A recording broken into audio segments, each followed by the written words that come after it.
저희 그리고 그 신당에 대한 얘기가 나와가지고 예. 근데 그것도 제가 좀 법률적인 좀 궁금함이 있어가지고 네. 좀 격가지로 여쭤보고 싶은 게 예. 이준석이 지금 성접대를 받았다 이 지금 문제 때문에 수사를 받고 있잖아요. 그렇습니다. 근데 제가 이해하는 바로는 경찰까지는 일단 수사가 끝났고 검찰로 넘어갔는데 검찰에서 아직 기소를 안 한 상태다라고 알고 있거든요. 예. 그러면 이게 지금 문제가 되고 있는 거는 그 변호사 딴 분이 이제 그 무고로 고소했던 거 네, 그것 예, 때문에 예. 지금 검찰 수사를 받고 있는 건가요?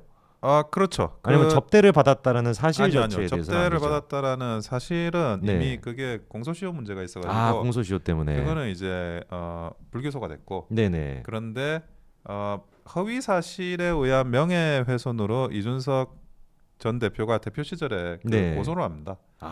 근데 그게 허위 사실이 아니었는데 네네. 허위 사실로 고소를 했다는 것 자체가 무고다라는 게 그 변호사님께서 다른 네네. 변호사님께서 이제 그 이준석 전 대표를 무고죄로 고발한 취지죠. 어. 그래서 그 무고죄와 관련해서는 경찰에서 이제 혐의가 있다고 보고 네네. 검찰로 송치가 됐고, 그런데 그 검찰에서는 그러면 이준석 전 대표를 한번 소환해가지고 조사를 네네. 해야지 이제 기소 단계로 넘어갈 수가 있는데 네네. 아직은 뭐 소환 조사를 안 한 상황입니다. 그러니까요. 기사 제가 찾아봤을 때 6월 달에 관련된 그 뭐 접대를 해줬다라고 하는 대표 그 예. 사람 불러가지고 조사했다라는 얘기가 있고 그 이후로는 뭐 전혀 얘기 없더라고요. 업데이트가. 예. 지금 그 추가적인 소환 조사가 보통은 하거든요. 기소하기 네네. 전에는 하는데 아직 뭐 어떤 여러 가지 상황을 고려해서 아직 딜레이가 되는지는 모르겠지만 만약에 기소를 하려면 한번 소환을 보통은 합니다.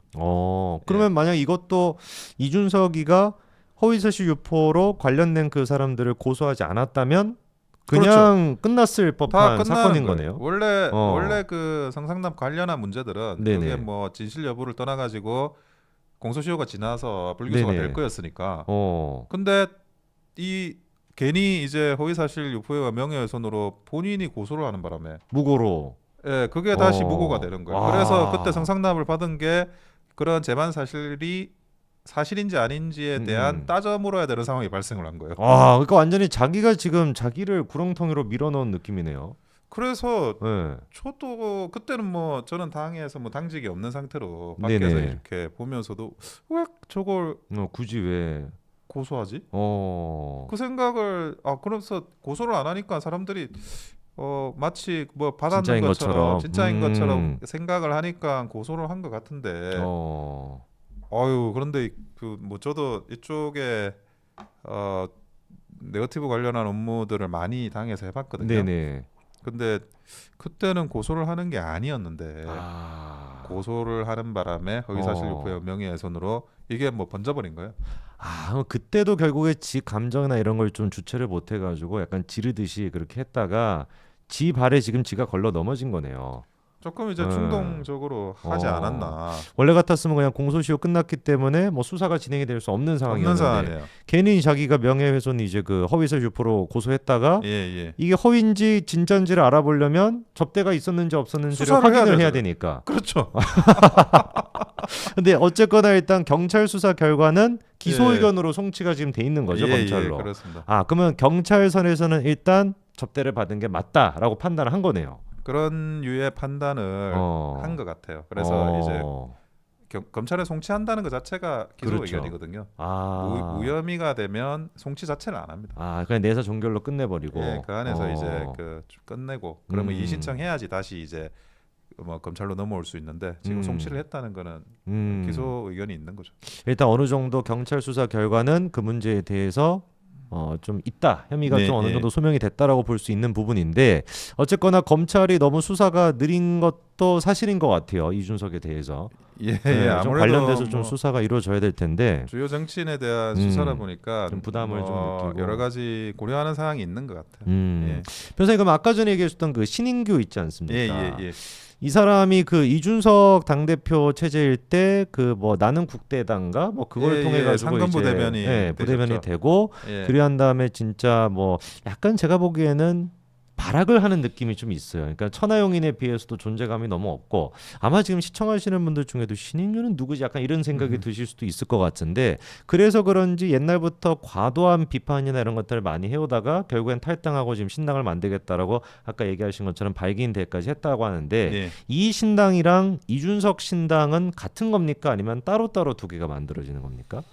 저는 같은 게 아닌가 싶은데요. 어. 예. 근데 뭐 공식적으로 그게 같다, 그게 그거다라고 서로 인정하는 건 아닌 것 같아요. 네. 하지만 그러면 이제 이준석 전 대표가 만드는 신당이 다른 데서 있어야 되는데 네네. 뭐 제가 알고 있기로는 다른 그런 창당 작업이 진행되고 있는 것 같지는 않아요. 그러면 신인규 변호사가 만드는 그 당 말고는 이제 네네. 다른 당이 없는 게 아닌가 저는 그렇게 보고 있는 거죠. 그리고 제가 이 부분과 관련해 가지고 이제 뭐 우리 그 시청하시는 분들한테도 조금 말씀을 드리면 네네. 저는 그 과거에 이렇게 그 세보수당 쪽에서 오신 분들 중에 네네. 뭐 능력이 있으신 분들도 많으시고 그리고 지금 이제 윤석열 정부의 선곡을 위해서 열심히 하시겠다고 하면서 또 어떤 역할을 하고 계신 분들도 있고 네네. 앞으로 또 역할을 하시겠다는 분들도 있어요. 네. 근데 이런 분들이 저는 뭐 보수의 자산으로 착근을 하는 데 있어 가지고 뭐 어떤 장애물이 있지 않기를 바라는데요. 그 장애물이 이준석이에요. 자꾸 그 이준석 전 대표가 이런 말 저런 말 하면 같이 엮여 들어가는 거예요. 그렇죠, 그렇죠. 예. 그러니까 어쨌든 뭐 윤석열 대통령님과 같이 이 정권을 성공시키는 데 있어 가지고는 너와 내가 있는 게 아니잖아요. 우리만 있는 거지. 그렇죠. 예. 그런데 이준석 전 대표가 그렇게 뭐 어떤 돌발적인 행동들을 하는 과정에서 그런 또 이래저래 연이 있거나 과거에 어떤 그런 연결 지점이 있는 사람들은 또 이게 그 어떤 개파적인 어떤 전선이 그어져요. 저는 그게 우리 그 국민의힘 내부적인 통합 문제에 있어서도 좀 악영향을 끼친다고 봐요. 근데 일단은 이준석 전 대표가 뭐 탈당을 하면 네네. 뭐 거기까지 저는 이 기존에 계셨던 분들이 따라 나가야 할 정치적인 의리가 있다고 생각하지는 않거든요. 그러면 한번 정리가 되는 거예요. 그렇죠. 이준석 전 대표를 따라간 사람, 아닌 사람, 그리고 그게 한 번은 정리가 되니까 네. 뭐 저는 뭐 이준석 대표가 탈당을 하고 자기 길을 가는 게 보수의 건강성을 해친다라고 하시는 여러분들의 의견이 있지만 저는 좀 반대로 생각하는 게 오히려 저는 그게 보수의 통합의 길이라고 생각해요. 이준석을 내치는 게 아니면 자기가 혼자 그냥 알아서 나가도록 하는 게 다른 길을 가는 게 국민의힘은 이제 다른 길을 가야 된다는 거죠. 왜냐하면 여기서 과거 뭐 세보수당 시절에 들어오셨던 분들도 이제는 이준석이 저러는데 너는 어떡할 거야라는 질문도 그만 받아야 되잖아요. 그렇죠. 언제까지 그런 질문을 언제까지 그런 질문을 하고 내년에 또 총선에 나가야 되고 국민의힘의 일원으로서 또 뭐 총선을 가든 아니면 예비 후보로 경쟁을 하든 아니면 지금 이제 우리가 여당이니까 뭐 그 대통령실이든 아니면 또 정부의 기관이나 공공기관이나 이런데 진출을 하셔가지고 경력을 쌓고 또 새로운 보수의 자원이 되셔야 된다고 보는데 또 이준석 뭐 저러는데 네 생각은 어떠냐? 그걸 자꾸 물어보게 되잖아요. 그거 자체가 이미 뭐 좀 자기들한테 마이너스죠. 그렇죠. 그러니까 저는 그런 일이 조금 없어지고 줄이기 위해서라도 그냥 여기서는 다른 길을 가는 게 맞다고 보는 거예요. 이제는 이준석이 과거 얘기했던 것처럼 탄핵의 강을 건너야 된다 이렇게 얘기하지 않았습니까? 그런 것처럼 저희도 어떻게 보면 이제 이준석의 강을 건너야 되는 거네요. 이준석이 더 이상 뭔가 뭐 자기의 과거랑 연줄이 돼 있던 이런 사람들이 계속 그냥 사실 보면은 국민의힘 쪽에서 그 넘어오셨던 분들도 지금 보면은 다 열심히 윤석열 정부 성공을 위해서 한마음 한뜻이 돼 있는 것 같아요. 그럼요. 네, 천하용인조차도 막 그렇게까지 지금 막 나대지 않는 느낌인데 그렇게까지 안 가고 있고. 이준석이 지금 혼자만 저렇게 개망나니 같이 설치고 있으니까 오히려 변호사님 말씀대로 이준석이 알아서 그냥 탈당해서 나가면 그게 보수 통합의 길이 될 수 있다. 그게 보수 통합이에요. 그러니까 우리가 지금 생각하는 게 이준석 전 대표가 탈당하면 보수가 분열된다라고 생각하는데 저는 그렇게 전혀 안 본다는 거예요. 아니 누가 지금 윤석열 정부가 지금 우리 여당인데 반기를 누가 들고 싶어요. 그러니까요. 어떻게든 잘 돼가지고 성공하고 맞아요. 그 성공하는 그 그룹에 본인들도 일원으로 참여를 하고 그렇죠. 그러면서 이제 또 당이 잘 되게 정부가 잘 되게 그러면서 본인도 또 잘 되게 그거를 생각하는 게 모든 사람들의 당연한 심리예요. 그렇죠. 그런데 항상 이준석은 이런 말 하는데 네 생각은 뭐냐라는 질문을 받을 때마다 이준석이랑 세트로 그냥 세트로 묶이는 거예요. 계속. 아니 그게 아닌데. 아니 그래서 지금 변호사님 말씀대로 예. 그 지금 천하람조차도 왜 예. 자기 자꾸 이준석이랑 세트로 묶냐 신당 갈 거냐라는 질문에 대해서도 약간 좀 발끈하는 그런 분위기가 있더라고요. 그러니까 네. 적어도 그 이준석 전 대표를 따라서 탈당할 정도의 의리를 가지고 있는 사람은 저는 뭐 우리 당엔 없다고 봐요. 예, 탈당은 전혀 다른 문제야. 그렇죠. 그러니까 내가 어떤 도움을 받아서 당에 뭐 이런 것들에 대해서 그분을 이렇게 과거에 받았던 도움을 조금 잊지 않는 그런 모습은 필요하죠. 네. 정치라는 게 뭐 의리적인 요소를 완전히 배제하고 할 수는 없어요. 그렇죠. 네. 하지만 이거는 당을 다르게 간다는 건 그건 다른 문제예요. 차원이.